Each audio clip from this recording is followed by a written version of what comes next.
Hello, thank you all for joining today. My name is Katie Montgomery, and I will be your moderator for this webinar.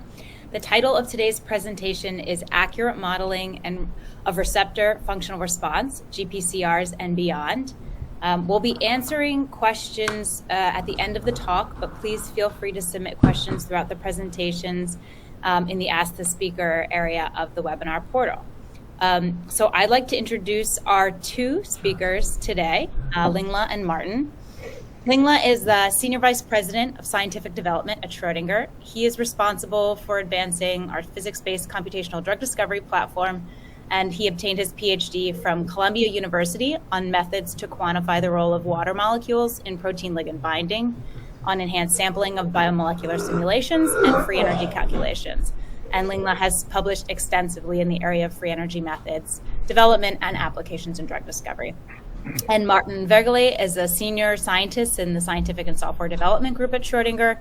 Previously, he was a postdoc in computer science at Stanford University, where he worked on simulations of G protein coupled receptors and on machine learning for structural biology and drug discovery. And before moving to the US, he obtained his PhD for work in diffusion and self-organization in lipid membranes at the Max Planck Institute of Biophysics in Germany. So I will pass it off to our speakers.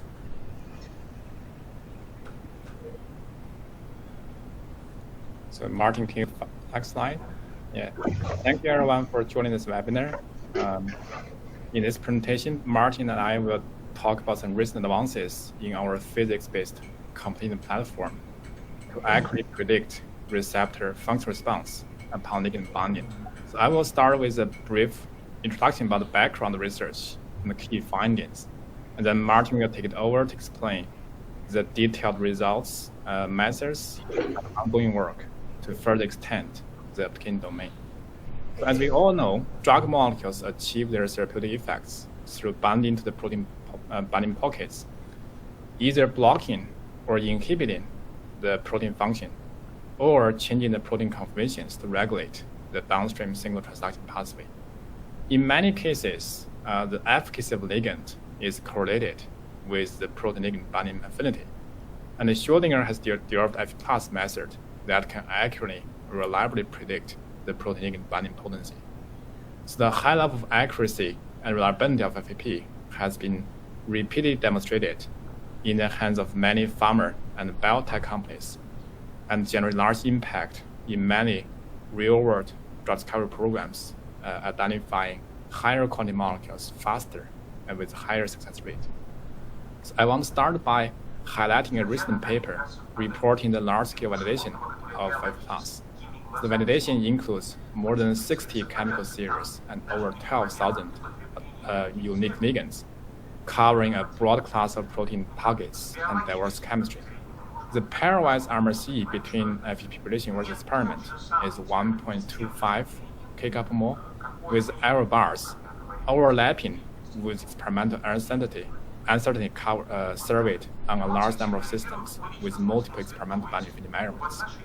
So if you're still wondering about whether the accuracy of FP is good enough to drive your program, this is a very good paper to refer to. And for those who are not familiar with FP calculations, you can refer to the online course linked here to learn more information about FP. Next slide. So accurate protein ligand binding potency prediction is great. It has already generated large impact with a number of drug candidates in the clinic driven by FP calculations. However, for some targets, particularly GPCRs, as we all know, the efficacy of ligand may not correlate with the binding potency. So GPCR is one of the most important classes of drug targets, with about 1/3 of current drugs in the market targeting GPCRs.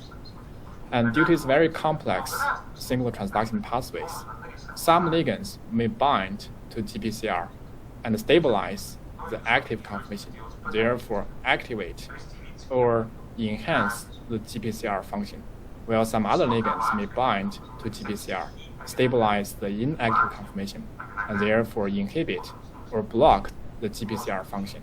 And those are called agonist and antagonist, respectively. Next slide. it's very interesting that the receptor function response is orthogonal and sometimes independent on the ligand binding affinity. That means ligands with a similar binding potency can have very different function response, ranging from full agonist to inverse agonist, depending on the percentage of the receptor in the active state upon ligand binding. So clearly, for such targets, binding is not good enough, because the potent molecule may not have function response.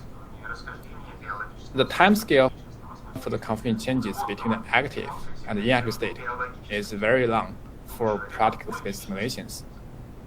So the question of key importance for GPCR drug discovery is how the function response of the receptor upon ligand binding, and more importantly, whether the function response is determined by the thermodynamic of ligand binding. Next slide. A recent study, although conformation change between the active versus inactive states cannot be directly modeled through physics-based simulations, the consequences of such long timescale processes can be accurately modeled through the aerochemical finite equations using H+. To be more specific, the interaction energy difference for each ligand with the active versus inactive state of receptor calculated by H+ can accurately predict the receptor function response.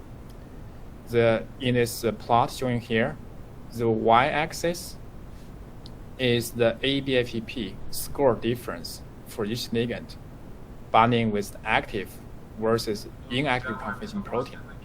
Each bar represents one ligand color-coded by their experimentally determined function response. The blue bars represents the experimentally determined agonist, while the blue bars represents the experimentally determined antagonist.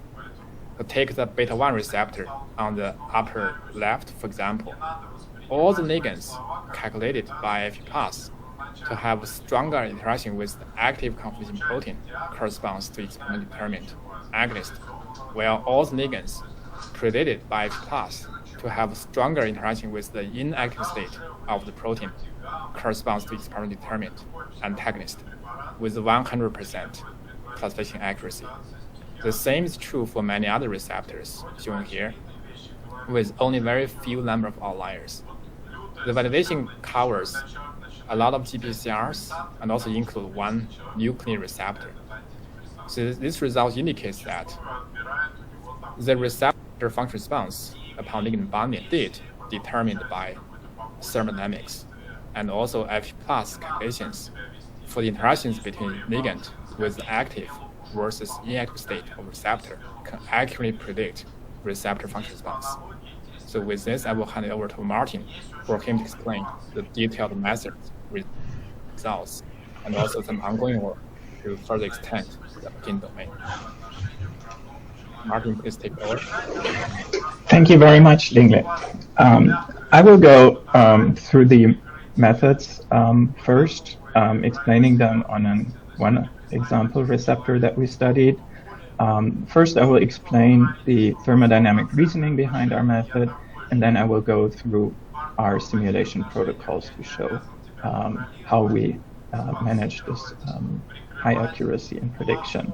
I will then go through a summary of the results and pick out a few examples from which we learned a lot about some successes in the prediction, some limitations, and also some best practices that you can use to apply it in your own project. After concluding this, I will also give an overview of what we currently work on to expand the range of applicability of our method. Okay, let's start by an overview of the method. I will first show one example of a ligand-target combination that we started. This is a typical problem in drug discovery. We have a molecule, a drug-like molecule, and we suspect that it will bind to the target, but we don't know yet whether it will activate the target or not. In this case, let's assume of the beta-2 adrenoceptor. Let's just assume we only have two structures of that, and luckily we have them in the inactive and in the active state. And now, if we pretend we don't know yet what kind of ligand salmeterol is, we would really like to know whether it would, once it binds, whether it would prefer the inactive state or the active state. Now, intuitively, one could say if salmeterol binds better to the inactive state, it will also nudge the receptor towards this state once it is bound. And the same goes for the active state. If it prefers binding to the active state, it will nudge the receptor to there once it is bound. So that's the intuition behind it. We can also think about it much more systematically if we draw up a thermodynamic cycle. And on this thermodynamic cycle, I will go through this. I will show that our thermodynamic reasoning is sensible. Okay, so on the top here, you can see the activation free energy in the apo state. Linda has introduced this before. We usually have a structural equilibrium here, and this free energy basically describes the effort necessary to activate the receptor. And once the ligand is bound, this activation free energy changes. So we call it delta G holo here. And if a ligand is an agonist, this delta G holo will be smaller than the delta G apo, which means the ligand will make it easier for the receptor to switch its shape into the active conformation. So this one down here will be lower. Now, if we look at those two activation free energies separately, those are usually really difficult to get from physics-based simulations because we have to simulate the transitions of the entire receptor, usually back and forth several times with enhanced sampling methods. Even with those methods, it's really expensive. But if you look at this thermodynamic cycle, we can connect the two apo conditions and the two inactive conditions and the two active conditions via the binding free energy in each state. And with those two binding free energies together, we can get a thermodynamic cycle. And a thermodynamic cycle means that if we walk around this thermodynamic cycle and end up at the same place, the overall free energy is zero. So this all has to sum up to zero. Okay, so with our definition of an agonist as this delta G being negative, so it has to reduce the activation free energy, we can now get this new free energy by replacing it with the old free energy, the apo free energy, plus these two binding free energies. So basically, if we know delta G apo, we only need two binding free energies to get delta G holo. And it even gets better because in functional response prediction, we already know our baseline signal from the experiment. So we only know whether it increases or whether it decreases upon ligand binding. So we only want to know the difference between those two activation free energies. So the delta G apo cancels out in our equations, and we can predict this shift only with those two free energies. And remember, those two binding free energies we can calculate with FEP plus with a reasonable computational effort, and as Linge has shown in the beginning, very accurately. We can, so I've explained this now on a two-state receptor, but we can also expand this to an arbitrary number of states. But let's here for now, let's keep it simple. So the conclusion is we only need 2 ABFEP runs per ligand.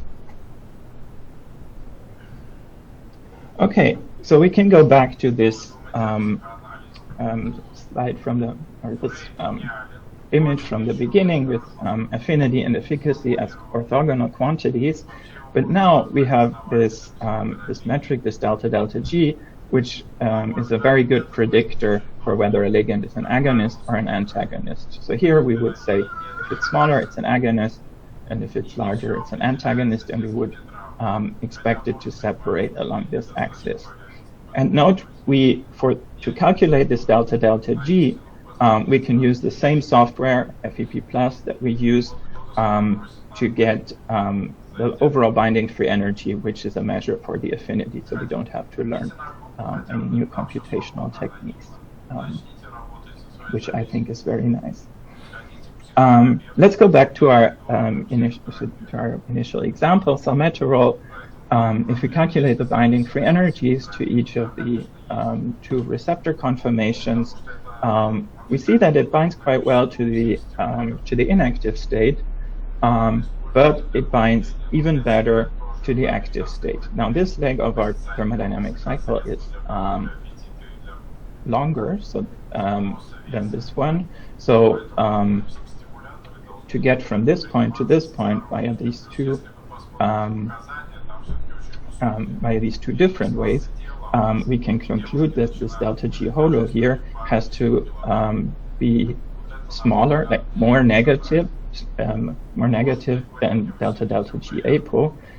This means delta delta G is smaller than 0, and we predict that salmeterol favors the active state and would likely be an agonist. And indeed, in this case, we already know what salmeterol is. It is indeed a beta-2AR agonist, and it is used to treat respiratory conditions, for example, asthma. So this works well for one ligand, but one ligand, of course, could be just pure chance. So we tested on multiple ligands on this receptor, beta-2 adrenoceptor. And here, Lingle has already introduced these seesaw plots, where if we plot this delta delta G on the y-axis for each of the ligands, we see that, as it should be, the agonists are all below the 0 line. They all have negative values, and the antagonists are all above or near the 0 line. So we used to quantify this. We can calculate first the naive accuracy, but we can also use some metrics that just measure the separation independent of the threshold, which are the areas under the curves of these ROC or PRC. And those 2 metrics give us the perfect score, which is not surprising just from looking at the plot. So we can see that this delta delta G, as we have introduced it, is indeed an excellent predictor for whether a ligand is an agonist or an antagonist. Now, a word of caution: the separation might not always be exactly at delta delta G 0. So if we calculate a naive accuracy with this threshold, we might get a less perfect value, even though we could still have perfect predictability. There are 2 reasons for this. One of this is we also classify ligands that do not shift the equilibrium of a receptor as so-called neutral antagonists. And just by fluctuations, both in the experiment or in the FEP calculations, some of them might still be below 0 and have negative values. So in practice, the other reason is that sometimes our modeling might be imperfect. We will see an example for this, and we get a systematic shift from one state to the other. We will see an example for this later. The takeaway here is that it is always good to calibrate the offset with a few ligands for which you already know their efficacy, and then you can, even with these small caveats, you can get a perfect predictability with those by comparing those 2 binding free energies. Now that we've discussed the main principles, I want to go through the practical part where I want to show how we implemented this in practice. So first we ran some MD simulations. One set of simulations started from the inactive state and one starting from the active state. And we pick frames from these MD simulations that we think are representative of the respective states. So we run these simulations just to equilibrate everything we've modeled into the experimental structure, and maybe also to get rid of one or the other artifact. We will also see an example for that later.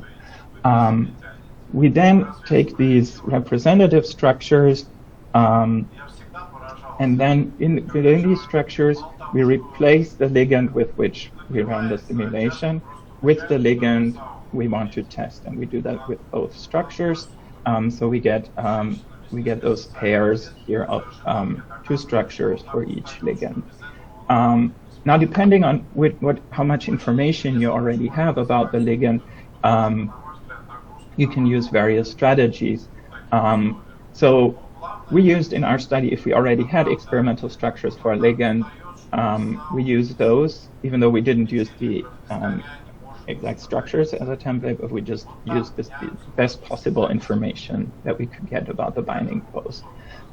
If we had ligands that were congeneric to the template ligand, we aligned on the ligand. We also had some cases where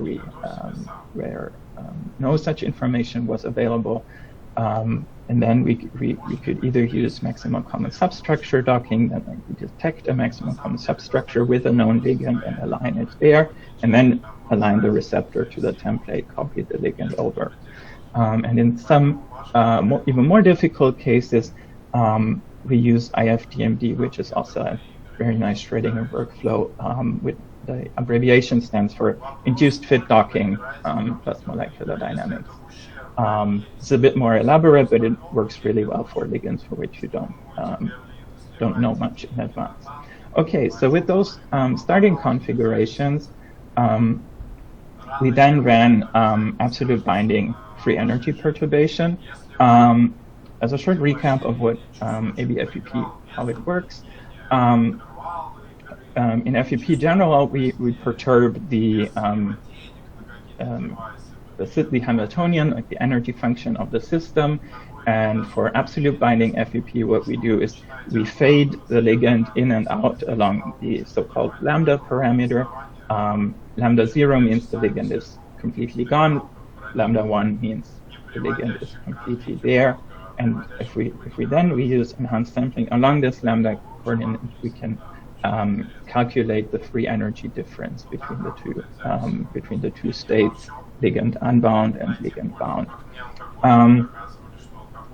A quick note: we used absolute binding free energy here. If you have a series of congeneric ligands, you can also use relative binding FEP, which is shorter and which just morphs one ligand into the other. So you would calculate with ABFEP the absolute binding free energy for one of them, or for a few select examples, and then use relative binding free energy to construct the free energies for the others. And then you can again subtract those to calculate the delta G, which is in our protocol we always use ABFEP and then just subtracted one from the other to get our predictor. Okay, so we did this for a whole bunch of systems, and sometimes we notice that our binding pocket, if we, for example, we place an antagonist in the agonist in an active structure, the binding pocket would locally adapt. So we've just discussed the full transition of the receptor. Usually takes a very long time, but local adaptations might happen faster. And then if this happens in both simulation runs, the two binding pockets are a bit too similar, and this will reduce the difference between them. And so to improve our separation, or the signal in our predictions, we had to restrain those two receptor conformations. So there are many possible ways to restrain these receptor conformations. What we found worked reasonably well across all targets were flat bottom harmonic restraints. So our reasoning behind that was we want to reproduce the conformational ensemble in each state. So for each FEP calculation, we want to know, we want to make sure that we only sample the conformation in this state. So each state is like a sub-ensemble of conformation, so we want to give it enough flexibility within this state, but we want to make it narrow enough to prevent the transition. So what we did with our flat bottom harmonic restraints is we, as the width, we first used the cluster RMS F, and our center, the average coordinates of a cluster. If we still had an overlap, we rescaled this cluster RMS F and made all the restraints narrower. Okay, so depending on the system you want to study, these restraints might have to be more or less complicated. You might come up with your own restraint scheme if necessary.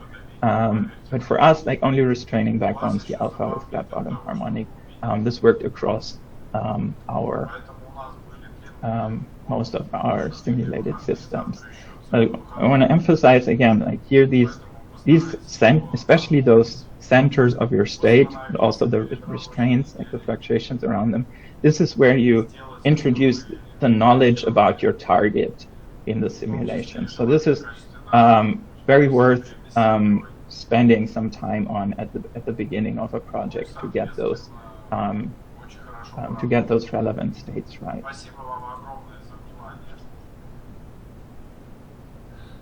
Okay, let's now go through our results. I will start with a summary of our GPCR results. This is similar to what Lina has shown at the beginning.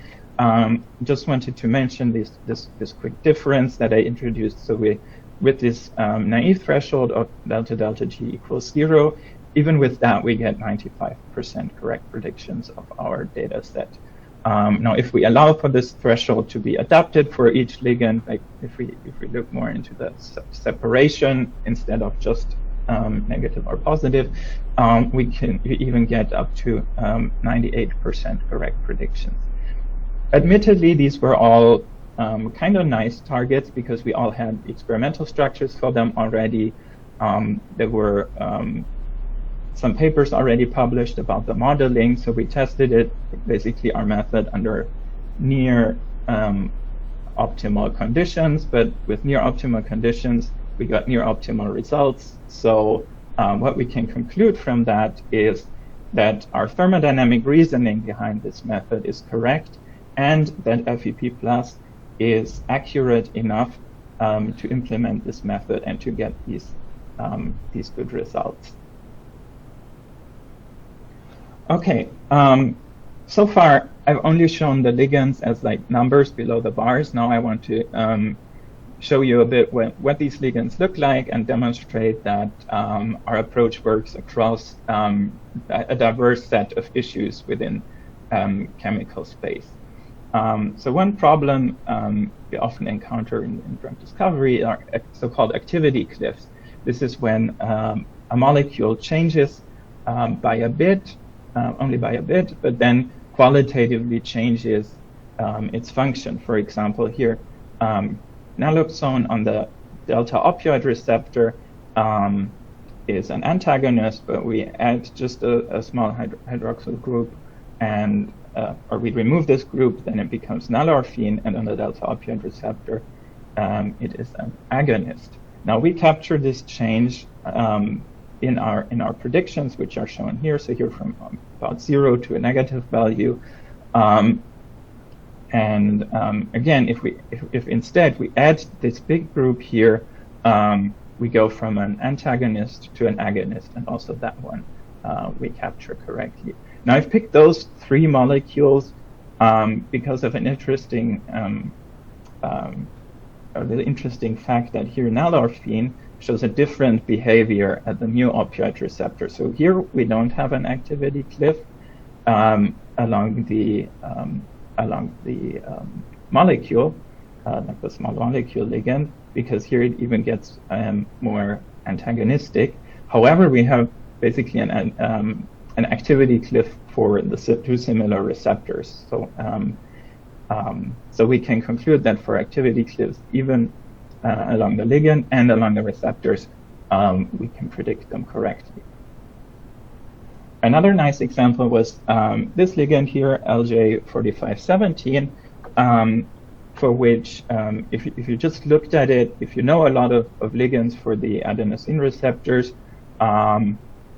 you just look at this ligand, you might be a bit confused because it has two hallmarks, or it has one hallmark for agonists. Like usually ligands with this sugar group here are agonists, and usually like if groups with a 5 ring here are antagonists. So if you see this ligand, you couldn't tell just from the functional groups what it would be, and we predicted it correctly as an antagonist. Okay, the kind of different kind of challenge. So we've discussed now similar scaffolds of ligands. A very different challenge is if we have chemically very different scaffolds.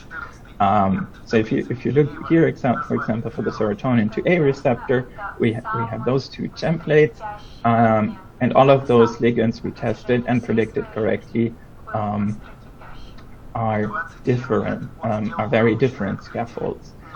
So what we can learn from that is that as long as the template around it is modeled correctly, the ligand scaffold doesn't matter too much. Now these examples have kind of different scenarios in which we would apply them. So this on the left one with very similar scaffolds we would probably have in lead optimization, and this is the case, I mentioned it earlier, where you, for example, could replace a lot of the calculations from ABFEP to relative binding FEP to save computational costs. Now this wouldn't be possible in this scenario here, where you have very different scaffolds. This would mainly be in virtual screening setting or in a scaffold hopping setting, where, for example, you know a scaffold that works, but this is unfavorable for admit-tox purposes, or it is covered by a patent, or you want to find a different scaffold that binds.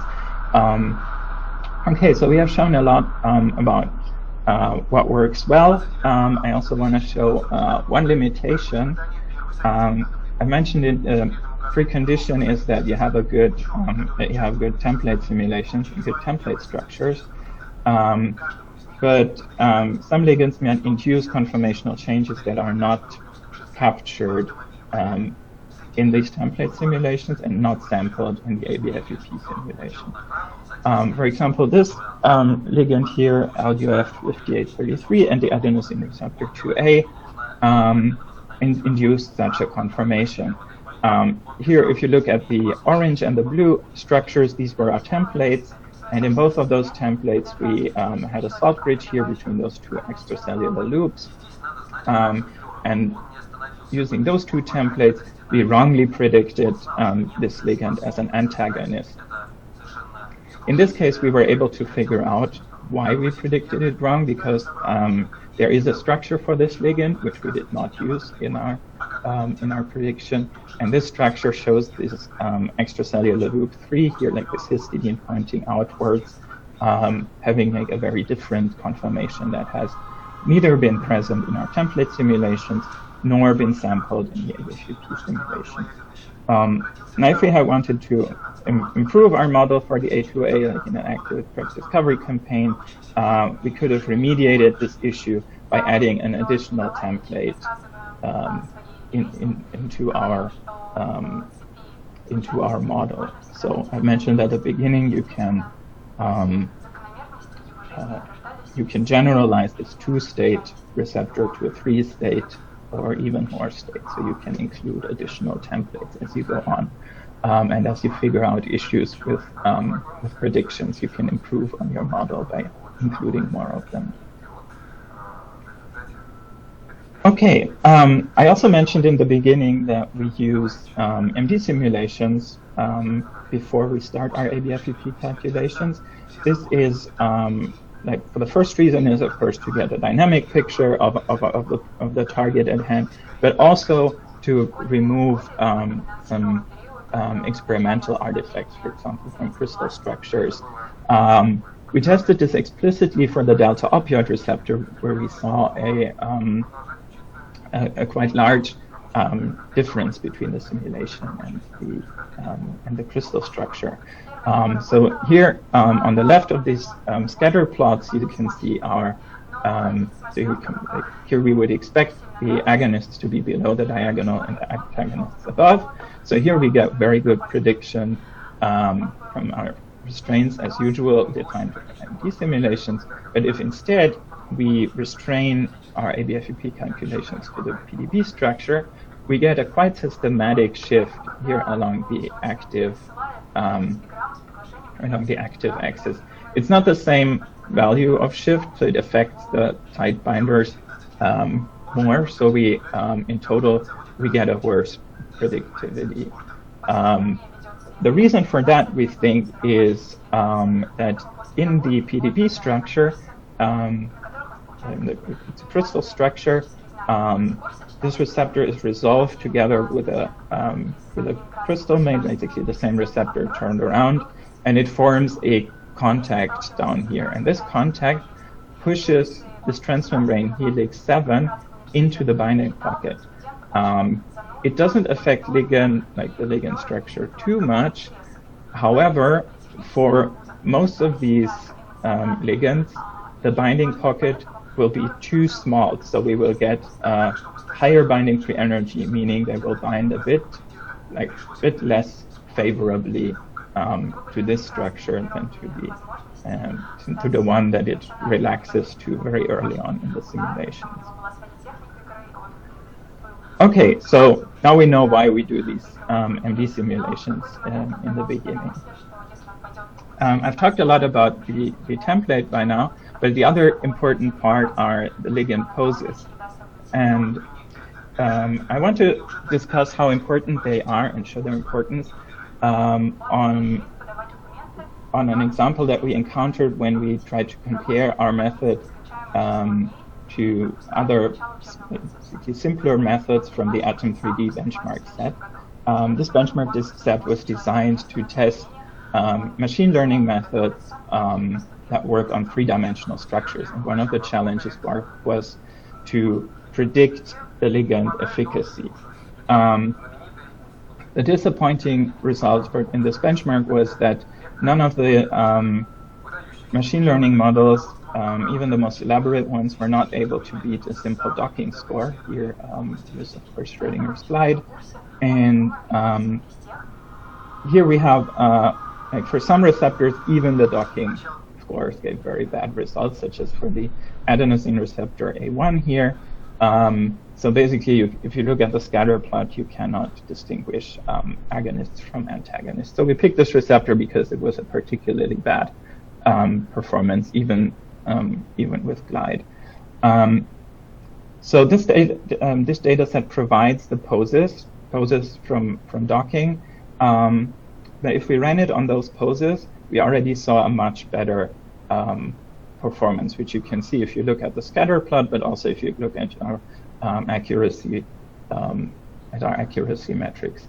However, there were still some wrongly predicted ligands in there, and when I looked at the poses, I figured out that many of them were many of those wrongly predicted ligands had very bad poses in at least one of the structures, which means the ligand was basically docked in the wrong way around. So there was no chance that during ABFEP it would flip into its right position. Once we corrected this, this time using maximum common substructure docking by using information about ligands for which the poses were known, for which, luckily for this receptor, there were a lot. If we use those improved poses, we got even better predictions, almost perfect predictability. So this shows us that ligand poses are very important. This is not very surprising because this is the same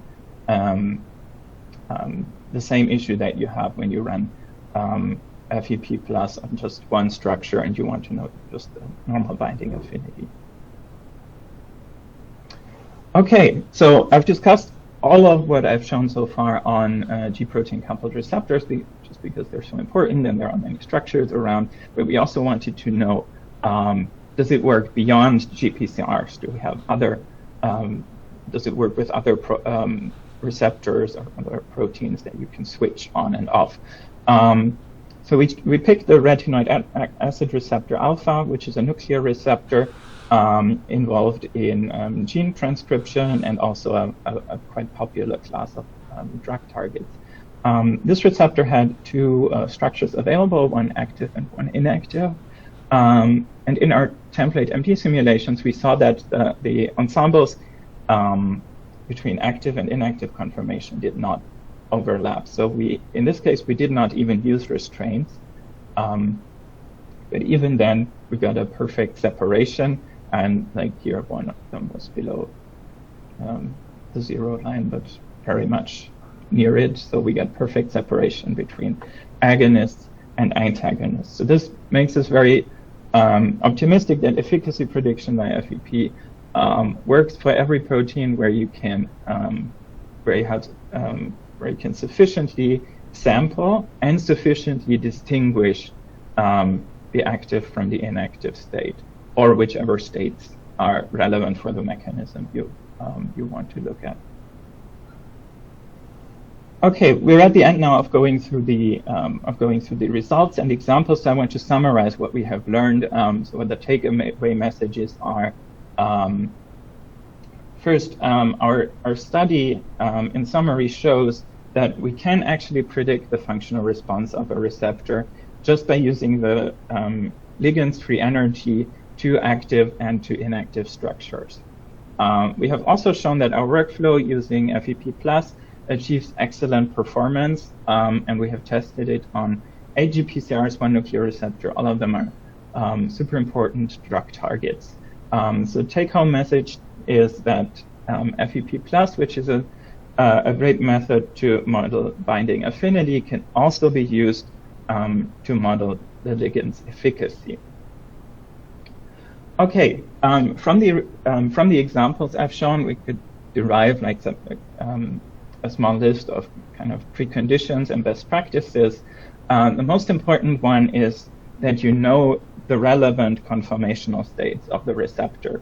Now, in our agonism study, we had them from experiments, but there are a bunch of methods now out there that also can computationally predict various protein conformations, even in multiple states. You can also think of running simulations. Usually you would do this with enhanced sampling, especially if you have large transformations, especially between active and inactive state. Okay, another precondition are good estimates for the ligand poses. The one thing you have to think about is that the pose might be slightly different in each state. You can get those poses if you have a structure for the ligand from experiment, otherwise from either alignment or docking or IFTMD or the pose prediction method of your choice. Another important part is accurate modeling, similar as for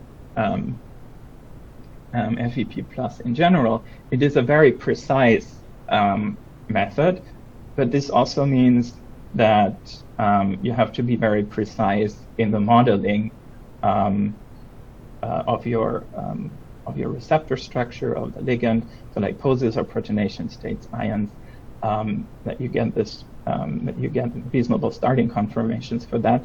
And the thing to see here is that it might differ between two states. So like an active state might have an ion present or lose one, or have a different protonation state than the inactive. Otherwise, and this is great, you can use like the same best practices as for any other FEP Plus application apply, also the same pitfalls. But the good thing is, if you're familiar with FEP Plus, you can just use that knowledge and also get the efficacy prediction on top. Okay, we are almost at the end. I want to give you also a short outlook on what we are currently working on. So we are trying to expand the range of applicability of this method also to other systems or to other more specific effects of ligand efficacy. You can find what we have published, what we have seen so far in this paper in JCTC or in our preprint on the Chem archive. We also have this nice extended cover figure that I'm very proud of. Just find it quite nice. And yeah, now I'm going to show you the outlooks. Like now I'm going to show things that are not in the paper yet. So the first effect that we're looking into is the so-called biased signaling, which is again on GPCRs. An effect that for some GPCRs is extremely important in drug discovery. Biased signaling, also called functional selectivity, means that some agonists can activate the receptor in a way that activates only one of the pathways that it triggers, or activates one pathway much more than others. So usually many receptors have like multiple downstream pathways, and sometimes, for example, here for the mu-opioid receptor, some of them have the desired outcome, for example, analgesia, but they are, like in this case, they're only suspected. The other pathway, mediated by arrestin, would cause respiratory depression, which is an effect that definitely you do not want to have. So some ligands cause arrestin signaling much stronger than G protein signaling. You want to avoid those. And other ligands, they prefer the G protein signaling over the arrestin signaling. So this would correspond to a drug with much fewer side effects. That's why biased signaling is very important in drug discovery. Okay, we have some preliminary results on the serotonin receptor 2B. What we did here is we compared the binding affinity in a balanced state, which corresponds to the usual signaling ratio between G proteins and arrestins, and in an arrestin biased state. In this case, we didn't have structures, so we got the two conformations just from MD simulations with different ligands. So we modeled it in a different ligand, ran long MD simulations to get the two different states, restrained to those states, calculated the binding free energy, calculated our delta G, and then we got this very encouraging preliminary result on the right here that the balanced and the arrestin biased ligands separate along delta G. Okay, so this is very encouraging. So we're looking into that a bit more, trying to get more effects, more example systems. But we're also would also be very happy to hear about your success stories with this method. So now at the end, I want to acknowledge the people involved in this project. First and foremost, our co-authors, Bin and Jonas, who were developing this method together with us. Also for organizing the webinar, Katie, Virginia, and Marina, great job. Thanks a lot. Also, we had a lot of help and discussions from other people at Schrödinger. This is a huge team effort. As Inge pointed out in the beginning, FEP Plus, there a lot of work went into developing all these methods. Yeah, in the end, I want to thank you for sticking around with us for so long, and we're happy to take your questions. Awesome. Thanks, Martin. There are a lot of questions that have come in, so we will dig right into those. So Lots of questions sort of related to, how accurate your X-ray structure should be for FEP to get such correlations. And then similarly, would this methodology apply if only structural information for the agonist-bound state is available? We'll start there, but there's similar ones around sort of what structural information is required to be able to run this. Mm-hmm. Yeah, so obviously the optimal case is if you have a very accurate structure of both cases, of both states. However, we have seen that we can remediate artifacts from the structure with initial MD simulations. So if you don't have too much divergence, or if you have to model in some groups, that would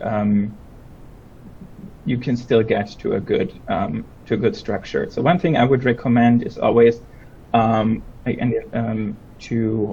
verify your model with a few known ligands if possible, and then iteratively improve upon it. Like we have seen for this one example where the ligand stabilized the conformation outside of the range of our model, you could then think of iteratively improving those models. I've mentioned there are ways to get structures for the with computational predictions or enhanced sampling simulations. With those computational predictions, I would recommend to also, once you have them, to run some plain MD simulations, maybe a few hundred nanoseconds, just to see whether this state is stable, whether it makes sense. But then in principle, I think from that you can use any method if you're confident in its results. Yeah, I want to add one more comment in addition to what Martin mentioned. I think the higher resolution is better always.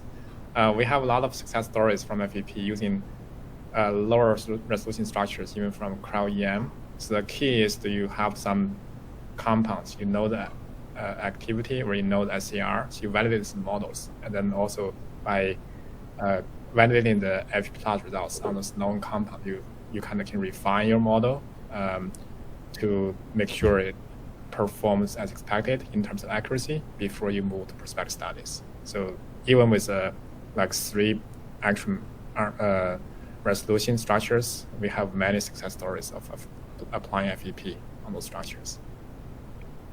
Okay, lots of questions around predicting partial agonists versus full agonists. Many variations of that question. Maybe you can speak to that.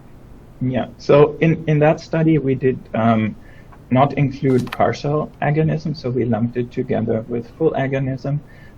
One big reason for that was that in the literature, it wasn't always clear. So there wasn't always made a distinction between agonists or antagonists, like in the databases that we used. And sometimes we even got conflicting results on that. Sometimes it depends on how long you measure your assay. And the other reason is that for partial agonism, we would have to know beforehand what is the mechanism for partial agonism. Is it just shifting between those two states, or would it be stabilizing a third or fourth state of the binding pocket? And this might also be different between the different receptors that we looked at. For example, I don't even know whether there's partial agonism for the nuclear receptor. Probably there is. But we would have to make distinctions between the different targets, and then it would have been more difficult to get a large overview across targets. But I think if you have a good structural model, if you know which states to stabilize, which states are relevant, then I think it's very much possible to predict also partial agonism. I think it will be very similar to the bias signaling that I've shown. Great. Couple questions on membrane receptors or receptors with a water lipid bilayer. Sort of, if you have a membrane receptor, would this affect the FEP simulation? Maybe simulating the system without the membrane. Any insights there? Yeah, so most of the receptors here were GPCRs. They were membrane receptors. The nuclear receptor is a soluble protein, so it works for both. the thing is we have, during the FEP run, if we use the restraints and if the binding pocket is shielded from the membrane, it might be possible to omit the lipids or make other simplifications. We just didn't do it because we wanted to test it under optimal conditions. And you would, of course, have to judge for your own system how much you can simplify it or not. But I think once you have those restraints, you can, like, maybe to save computation time, reduce the system a bit and simplify it a bit. But in general, we have shown that it works for membrane and soluble proteins.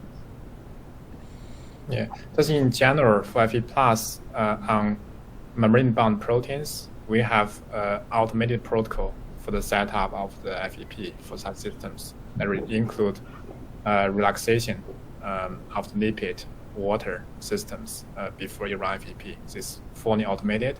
So the trick that Martin mentioned is specifically for function response modeling. Well, you already figured out the key structure features of the active versus the active state restraints. Without restraints, it's recommended that you use the memory relaxation protocol we put together for FEP to model such systems. Okay, couple questions on, hey, if I have a homologous protein, what about using AlphaFold structures? Any experience there? I think, we have some general experience with FEP, so maybe Ling Li can speak to some of that. Yeah, so we have a lot of success using AlphaFold or other kind of de novo predicted structures running FEP. So there, I think the key is, again, you have a series of ligands with known activity, so you kind of validate your model. So usually what we do is we run FDMD to get a possible candidate models for the binding complex, and then use that model to run FEP. Then usually there are multiple different hypotheses about how the ligand binds to the pocket and study different de novo predicted structures. And based on how FEP performs to recapitulate the experimental SCR, we will pick the best model to proceed to FEP. So the same procedure can be applied, same workflow can be applied here for GPCR to model the function response. But for the current validation we did so far, we haven't gone to that step yet. So that all the results we show today are relying on the experimental CRISP structures or the other cryo-EM structures for the modeling. Okay, more specific question. Is this workflow able to reproduce agonist, inverse agonist SAR for opioid receptors where a mere methyl group addition or chirality change switches functional pharmacology? Yeah, I think the few examples Martin mentioned is very close to what you just said. That is a very small change in ligand completely affects or changes, reverse the function response. So I think if you know the specific example you want us to test, we are happy to do that. I think there's no reason the method that cannot pick those kind of tricky SCR. Okay. Question, do the delta Gs correlate with reported EC50s for ligands? We haven't tested that yet, also for the reason that it wasn't consistent across the literature. I think if we might look at it at some point for within one assay, but our main goal was to get predictions across many data sets. So we only had these labels, agonist, antagonist, and didn't compare explicitly to IC50s. Okay, question on the binding poses. The a priori on slide 22, how would you know if you had an inaccurate binding pose? From the plots, it appears it may be relatively random as to which ligands are correct and which are not. So it's more about the similarity of that compound you want to score versus a known crystallized ligand. So if the core is similar enough, you can just do alignment, just as Martin mentioned. And then for those with very different scaffold, you have less information based on the existing CRISP structures. You have to do the FDMD, and then you pick and use the FDMD score to select the best model. So it's not like we are randomly choosing poses from our modeling until we get bad results. That's definitely not the case. It's based on the rationale of the known information you have based on X-ray, and then the information that carried in your ligand, whether it's similar enough to the known ligand or not. Question on how long it takes to run these calculations. So how long does it take to run ABFEP of a ligand around 50 atoms on a machine that manages 100 nanoseconds MD per day? So you can use our recommended supported GPU hardware for FE plus calculations. For ABFEP, usually it will take about 1 day to finish ABFEP on just one GPU card. Okay. Question, what's the difference between just looking at the docking score of the ligands for both inactive and active states of these proteins? Yeah, as you can see from Martin's plot, if you use docking score, you get much noisier prediction. Although in some prior earlier work, people show that even simple docking score between the active versus inactive state is better than many other machine learning type of approaches. But I think in our case, FEP can give you better, more precise and accurate estimate about interaction between ligand with the receptor that can dramatically improve the classification accuracy as compared to docking score itself. Great. There are a tremendous amount of questions coming in. We are running out of time. I think we're going to have to end it here. We have captured all of these questions, and we can respond back individually to people who have shared. We will be recording this talk and posting it as well. That's the end of we're at the top of the hour here, but as I said, we can reach out individually and answer many of these questions. The slides and recording will also be made available, and we'll make sure we get back to folks. A lot of really good questions coming in. So thank you to Martin and Lingla, and thank you all for having a nice day. Thanks a lot, everyone. Thank you.